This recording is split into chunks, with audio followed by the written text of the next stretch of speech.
PhD journey is we are trying to make you think for yourself, do for yourself. You're not going to be, your supervisors, especially after the first 2 years. The third year, you know more than your supervisor does on that particular topic, and we are not going to be able to. So even today, I have a little bit of this thing because the student wants me to tell them what their research aim and objectives are. I'm not going to sit down and tell them. It's their work. And the danger there is, if someone else tells you what your research aim and objective, after 3 or 4 years, you might suddenly realize, I don't find that topic interesting. Then what happens? So this is all very other things. So you have to drive yourself. I think there is, I'm sure someone has said it, but there is, hard work is important. A PhD is almost like a full-time job.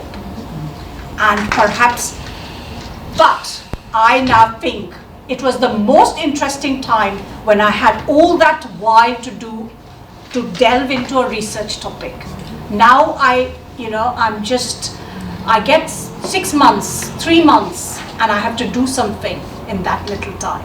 Whereas here, I had 3 years. Oh wow, what a lovely, it goes very quickly.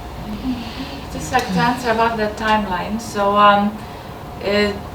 for me, think of the topic and writing the proposal took me about a month. So a couple of weeks just thinking and brewing the ideas, and then a couple of weeks, as I said, I took holiday, and day and night I was like a cave person, just living at the computer, typing, reading. So I would say about a month to put it together, and then just the interview process and waiting for response, maybe 3-4 months in total until I got the offer. So, I don't know, how about you? Yeah, I think mine too. The proposal took a while as well. Had been applying for about 3 years, and I've written so many proposals actually. Okay. Yeah, but after a while, I think for me, my idea was a lot clearer, and I'm happy that it took time to brew and reach some particular form of consistency. But I applied to some other ones, and it takes a while as well, like she said, because you have to read to understand that field and sort of draw out your own interest as well in that sector, so that you can align yourself, and it's not that you become exhausted, because it's a long process. It has to be mutually beneficial. You have to gain something, and the project team or the research group also has to get something from it as well. So I think I echo what has already been said, and it really varies. I suggest that you have a list of all the things or funding opportunities that you find, and then have a table or a schedule. Okay, this is the deadline for this, because they really are variable. Okay. But you would say approximately average 3 months to really prepare, and then submit, and then interview, and then hopefully the interview after interview within 3 months as well, you get the results. And so just be aware of all the signposts to them, so you get the deadline notifications, and just go for it. And when you also ask about, do you tailor your research to the funding versus you propose, it also depends. For me, I did tailor for the other time. I proposed from what I thought like a brain sensor based engineering work, to now there's a project that's looking for this specific skill, which I think I could fit in. So that's how it also worked out for me. So your contribution should be substantive.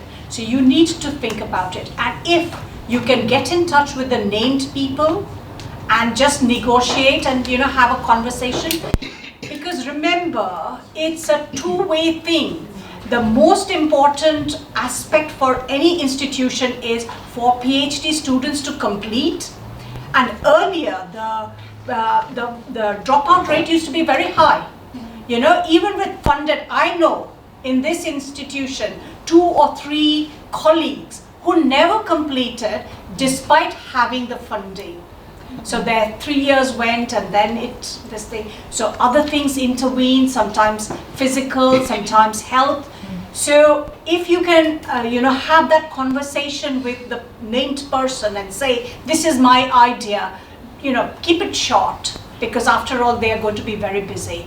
But try and see, okay, in 2 or 3 weeks, 2 or 3 sentences. So that's why it's very useful to present your PhD in 5 minutes. That's whole concept of being very succinct and yet being able to sell something. So think about it, have that conversation in the bathtub with yourself that I have to say, sell my idea in 2 minutes. How do I go about it? And then write to them, write an email and see if they can, this thing. So that might be useful as well.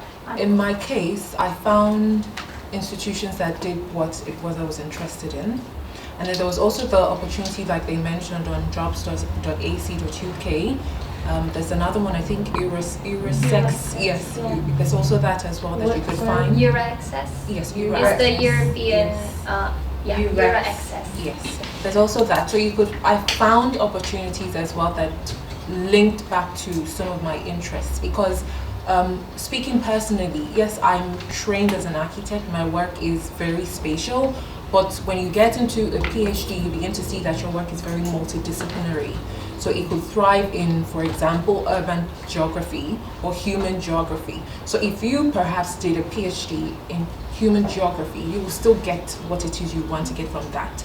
So don't just have it narrowed down to, oh my God, it must be art, it must be arts. Begin to do like an ontological map where you could find, the relating themes and then explore those give you more options. Your idea is still very much the same, but it will thrive in some of these areas. So I found quite a number of them. I did get the admissions, but the funding was a lot more difficult to get because even apart from all those application documents, then the funders also have their own requirements as well that you have to fulfill. And like they said, for some of them, the assessments are very, very stringent. And yeah, once you don't meet it, you don't meet it. So it's very, it's very much like that. But for the university, there's also, and that's for Plymouth, there's also very focused research areas, and then there's also studentships that are very much open. So you could, suggest your your research area, but it has to be very much refined and concise, like she said. The job description was not entirely clear to me, so I wasn't sure, and I emailed and I asked, okay, what does this mean? How do I need to do this and that? I sent a quite big email with maybe, I don't know, like 8 or 9 questions, like bullet points. And thankfully, like the panel were very nice and they responded to all my questions, so that helped me to really clarify what I needed to know. And plus, I also had a little training in proposal writing. So what the workshop that you had today, there was no generation data at that time, but I had a different type of workshop as part of my master thesis, and I felt that gave me a lot of advantage over other applicants because I had an idea more or less what it looks like. So even though I know I haven't applied several times, I got it in the first attempt, but I did put conscious effort into that as well, so maybe it will help you. Sorry, and if I could just add something else, if you could also find people who have benefited from that scholarship scheme and connect with them, then that also simplifies the process as well. And good, you have LinkedIn now, so you could find people by those searches and just send an email. I think sometimes we just over rationalize things and you'll be like, no, they wouldn't respond. You can send the same email to like 10 people and maybe 1 or 2 would respond, but you've gotten what it is you need from that. Highlighting in the mentorship, because the mentorship, they're the one who will form you. In my case, I'm really thankful to have that mentor, and he pushed me to go for a PhD. When I started my undergraduate, I didn't even think of, I don't have any idea that I will do a master's or what more PhD.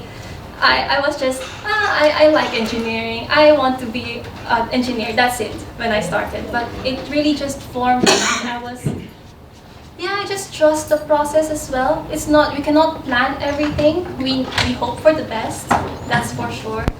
And so my research skill I worked in the lab almost every day because I love being in the lab. I love having my own space. Like, it's kind of like a privilege during my time because I am a student and there's a space where you can just hang out with your colleagues, with your team, and with especially your mentor to teach you, there's a presentation conference. He always brings me along, and that's part of the networking, that if you have opportunities like this one, I'm glad that you're here, make the most of it. Because this will actually, you can add this to your CV, don't forget it. Add a list, you've joined this conference, what you've learned of it, you can add a sentence or two, and you can even expound on that during your interviews as well. And if I could just add something, look at voluntary opportunities to explore as well. I think most people shy away from them because obviously there's no financial benefit, but there's a lot of skills that you could get in the process of, volunteering for certain agencies. And you also have to be very specific about the kind of organizations you volunteer for, because you don't just want to volunteer for any reasons. I think you'd rather approach it with some form of strategy so that you know what you're getting from it at the end of the day. That's also one thing that I think you can do as well. Yeah, I think Ira should also mention, Ira, what is the area? Because you come from an engineering background and you then worked in collaboration with 2 faculties on her PhD. So if you could just, intersectionality and interdisciplinary areas are also growing now. So we need to also be thinking about your specific topics a little bit outside the box. So if you could just explain that. Yes, maybe it's Rita. Yeah, so for my PhD from engineering with my masters, I focus on the business models for diagnostic technology. So I have been part of the project called AIP BAME, which stands for an integrated platform for brain cancer diagnostic techniques. And that's multidisciplinary collaboration across the European Union countries as well. So in that funding, I was lucky and fortunate to have the opportunity to be trained. So I went to Italy for my secondments for my training, and which is all funded by the Marie Curie Fellowship. And with that, so what's the link of being engineer and now business? So I can say the midpoint is still the health. Being in the sphere of health technology for innovation, and now looking at what's the business model, what are the value offering, value delivery, the value networks, and how can you in the end capture the value across the value network in a diverse way. Please feel free to read my thesis as well. It's in Pearl. It's already uploaded online. That's my publicity. So when you have 2 days of the weekend and Yes. it's raining a lot, you can of course look at Ira's page Please. day. Yes, and just to add, one of the corrections that was added is to really write about a profile on my thesis, because they really wanted to showcase, how did you really go about it? So please do read my thesis. It's in there. It's in the section there in the beginning. Thank you. When I was young, I used to think when I talked with colleagues at conferences or in this kind of workshops, I used to say to people approaching me to talk with me, I said, we are not in the same area, we are not in the same area. And I could imagine I lost a lot of opportunities. But these days, because when you get older, you become wiser. In a way, I go to a conference, I go to workshops, I always ask about, what area is yours? What are you interested? When people say in different areas, let's talk. When we are in different, never tell people we are working in different areas, we cannot collaborate. That's very bad for me when I learned on my way when I was young.